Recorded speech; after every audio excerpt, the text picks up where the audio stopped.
So today I want to show you how to find your Venmo account and routing number if you want to set up direct deposit or just have that information handy for yourself. Okay, so we're here on the main page of our Venmo account.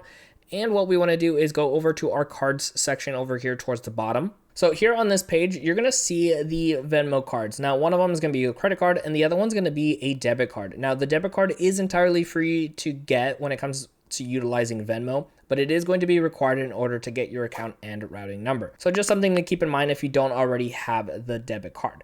Now, once you do have the card, we're gonna go ahead and just tap over on here. And then what we're gonna wanna do from this page here is go ahead and just slide down a little bit here for us. So once we went ahead and scroll down, you're gonna see where it says direct deposit, and you're gonna see your routing number as well as your account number. So you can click on the little eye icon right over here to get the full routing number as well as the account number to be able to set up your direct deposit. Usually you'll give that information to the company you work for to have that money coming in directly into your Venmo account. Now I want you to keep on learning on how to utilize Venmo. So check out my video right over here on screen to keep on learning.